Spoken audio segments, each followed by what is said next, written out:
Hello students, स्वागत है आपका हमारे प्यारे चैनल क्लास टीचर में, जहां हम आपको कराने वाले हैं क्लास 9 और 10th की कंप्लीट फिजिक्स एंड केमिस्ट्री। हमने क्लास 9 के चैप्टर नंबर 8 के 11 लेक्चर कंप्लीट कर लिए हैं।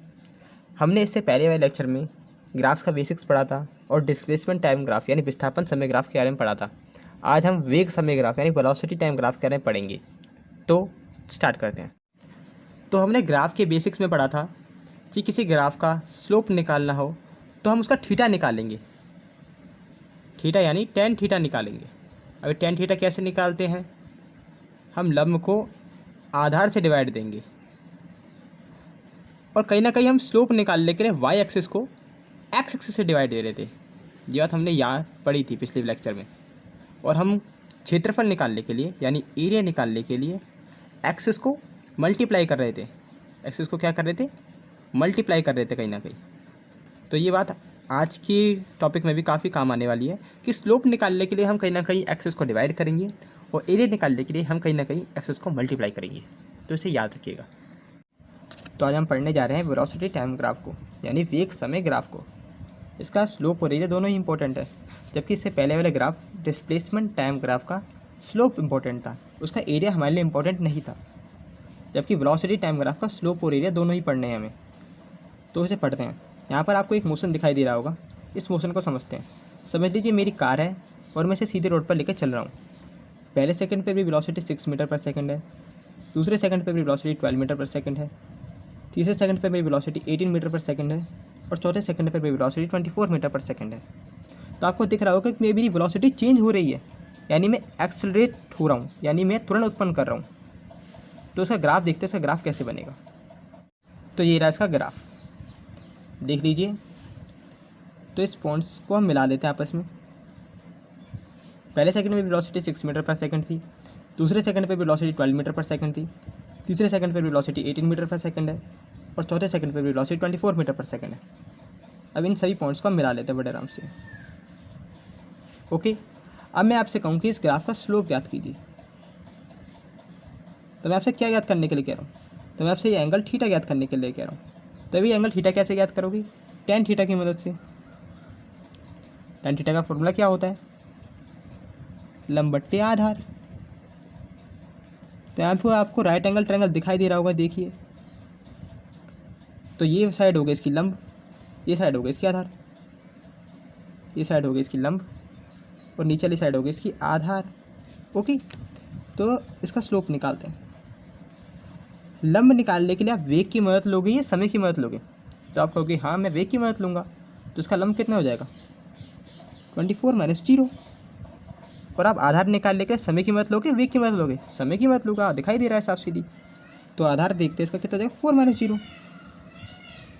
तो स्लोप कितना आ जाएगा? 24/4 यानी कि 6। अब मैं पूछूँ ये 6 क्या निकल के आया? मैं आपसे पूछूँ ये 6 क्या निकल के आया? तो आप बता सकते हो ये 6 क्या निकल के आया? तो आपने जब स्लोप निकाला तो आपने किसको किससे डिवाइड करा?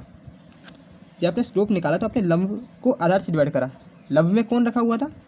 वेग रखा हुआ था। आधार पर कौन रखा हुआ था? समय रखा हुआ था। तो आपने वेग को समय से डिवाइड करा। जब भी वेग को समय से डिवाइड करते हैं तो क्या निकल के आता है? त्वरण निकल के आता है। याद है या नहीं याद? कि जब भी वेग को समय से डिवाइड करते हैं तो त्वरण निकल के आता है। तो ये 6 पता है क्या निकल के आया? ये आपका त्वरण निकल के आया, क्योंकि मैंने यहाँ पे वेलोसिटी चेंज कर रहा था ना। यहाँ पर मैं वेलोसिटी चेंज कर रहा था, तो मैं किस हिसाब से वेलोसिटी चेंज कर रहा हूँ? तो ये रहा वो 6 मीटर पर सेकंड स्क्वायर के हिसाब से। मैं हर सेकंड में अपनी वेलोसिटी को 6 मीटर पर सेकंड के हिसाब से चेंज कर रहा हूँ। समझ में आया कि वेलोसिटी टाइम ग्राफ का स्लोप हमें क्या देता है? वेलोसिटी टाइम ग्राफ का स्लोप हमें एक्सेलरेशन देता है जब इसका हम स्लोप पढ़ रहे हैं। ओके, अब इसका एरिया पढ़ते हैं। तो चलिए वेग समय ग्राफ का एरिया पढ़ते हैं। एरिया कैसे निकलेगा इसका? तो मैंने इस ग्राफ को दोबारा बना लिया है यहाँ पर। तो अब इसका एरिया ज्ञात करते हैं। तो आपको पता है कि त्रिभुज का एरिया का फॉर्मूला क्या होता है? त्रिभुज का क्षेत्रफल क्या होता है? 1/2 आधार गुणा ऊंचाई, आधार गुणा ऊंचाई, यही तो होता है।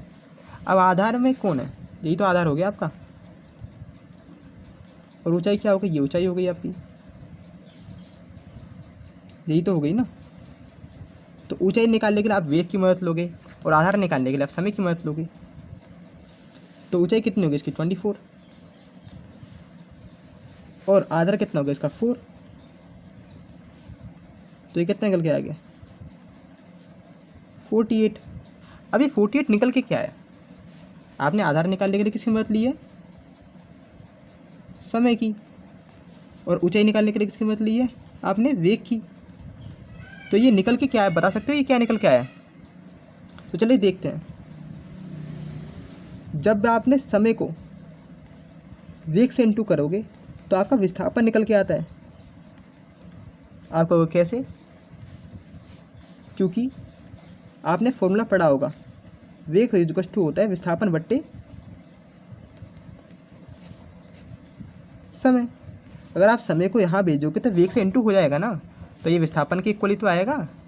तो ये 48 इसके आगे हमें मीटर लगाना पड़ेगा, क्योंकि विस्थापन वेग समय ग्राफ का जो एरिया होता है वो हमें विस्थापन देता है, जबकि वेग समय ग्राफ का स्लोप हमें त्वरण देता है। इसलिए ये दोनों इंपॉर्टेंट है।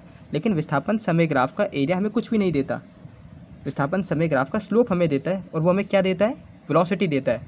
तो आपको ये क्लियर हुए होंगे ये सब टॉपिक्स। तो अब पढ़ते हैं कि विस्थापन समय का रेस्ट का ग्राफ कैसे बनेगा और वेग समय का रेस्ट का ग्राफ कैसे बनेगा।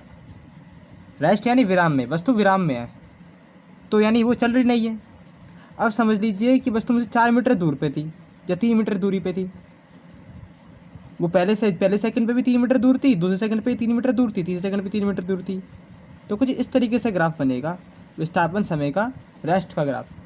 आप देख सकते हो कि पहले सेकंड पे वस्तु 3 मीटर दूर है, दूसरे सेकंड पे वस्तु 3 मीटर दूर है, तीसरे सेकंड पे वस्तु 3 मीटर दूर है, चौथे सेकंड पे वस्तु 3 मीटर दूर है। वो चल ही नहीं रही वहाँ से। समझ में आ रही है? तो विस्थापन समय का रेस्ट का ग्राफ कैसे बनेगा। अब इसी तरह बात करते हैं वेग समय का रेस्ट का ग्राफ कैसे बनेगा।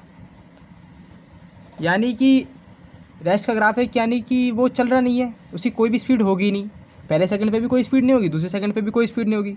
तो इसका ग्राफ कुछ इस तरीके से बनेगा, एक्स एक्सिस पे ही बनेगा इसका ग्राफ। ये पहले सेकंड पे भी उसकी वेलोसिटी 0 मीटर पर सेकंड, दूसरे सेकंड पे भी उसकी वेलोसिटी 0 मीटर पर सेकंड, तीसरे सेकंड पे भी उसकी वेलोसिटी 0 मीटर पर सेकंड। तो इस तरीके से इसका वेग समय का रेस्ट ग्राफ बनेगा। आपको क्लियर हुआ होगा ये आराम से, तो इसे आप आराम से नोट कर लीजिए। तो अब आगे पढ़ते हैं। अब बात करते हैं विस्थापन समय का एक समान गति का यानी यूनिफॉर्म मोशन का ग्राफ कैसे बनेगा। एक समान गति का मतलब होता है कि हर सेकंड पर वो समान दूरी तय करे। तो पहले विस्थापन समय का देखते हैं एक समान गति का ग्राफ कैसे बनेगा। समझ लीजिए पहले सेकंड पर उसने 2 मीटर चला, दूसरे सेकंड पर उसने 4 मीटर चल लिया, तीसरे सेकंड पर उसने 6 मीटर चल लिया,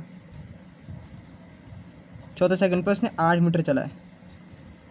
तो कुछ चढ़ता हुआ ग्राफ बनेगा इस तरीके से, कुछ चढ़ता हुआ ग्राफ बनेगा इस तरीके से। ओके, समझ में आ रहा हो, क्योंकि उसने हर सेकंड पर सेम डिस्टेंस कवर करी है।